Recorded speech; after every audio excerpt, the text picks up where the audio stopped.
is a follow-up story to what we've done a number of months ago when we heard that the vacuum manufacturer Dyson was planning on putting together an EV. And yes, it probably would have sucked.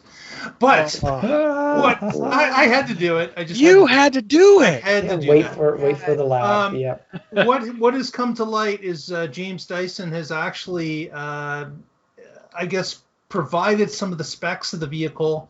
And it had been announced a week or so ago that they're not going to produce it. Now, this was a bit of a spectacular vehicle, and we've even got a photo of the concept that we can share here. Here we go.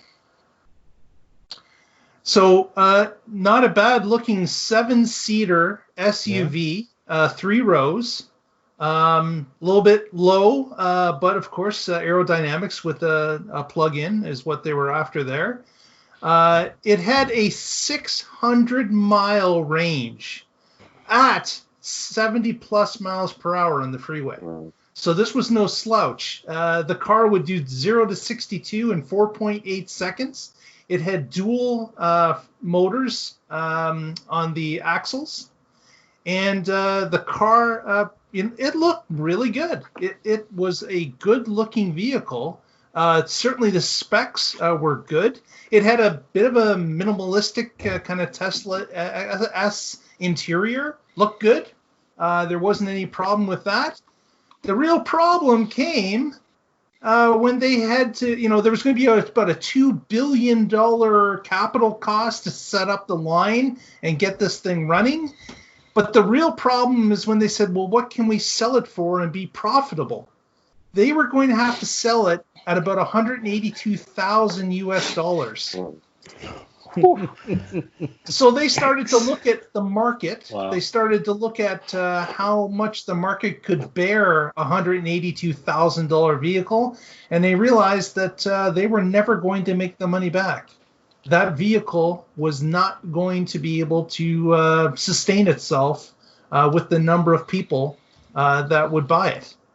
So they shelved it after putting in $600 million in development costs and looking at what it's going to do, engineering. And I can't fault them on that. There's no point in spending good money after bad. If you realize the plan is not going to work, then you've got to have the foresight to call it off. And that's exactly what happened with this vehicle. Now, hopefully, as maybe things change in the EV world, as maybe solid state batteries come out, as maybe prices drop, they may be able to come back with some sort of a re-engineering of this vehicle or something smaller. But they have it in their archive. It's not like they burnt the plans. But as it sits now, Dyson cannot be competitive in an EV market with what they wanted to accomplish. You know what it reminds me of? In the article, does it have a vacuum in the back? Like the Yes, of course, it had 2 vacuums, Paul. Of course it did. Never going to let go. And did it have a hand dryer to dry your hands? Right. That was in the glove box.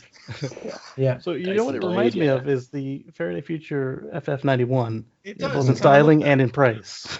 Yeah. Right. Yeah. So, I was kind of surprised that Dyson decided to bail on this, or, maybe they'll start looking at, what they can do to make a more affordable vehicle. Because, we hear things like Faraday Future, for example, and we know Tesla struggled at the very beginning. And the thing is, they were literally a one-trick pony. If their electric vehicles didn't sell, they were done.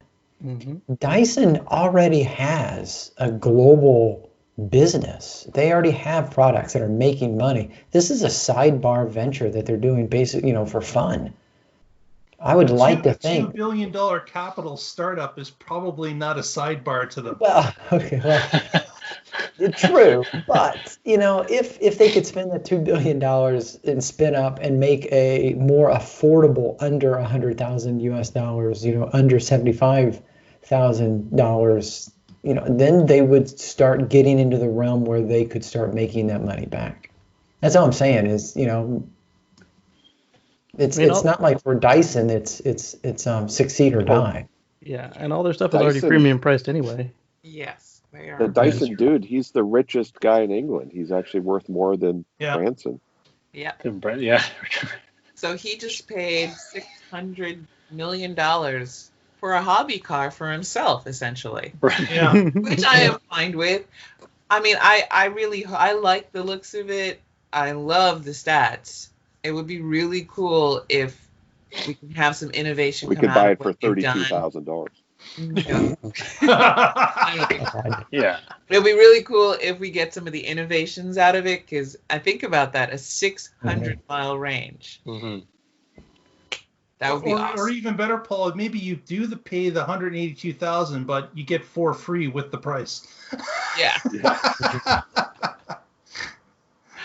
Well, I wonder if it has some technology like to eliminate the dog hair in the car. That's easy. You don't allow a dog in the car in the first place. Yeah. Hey, We works get for me.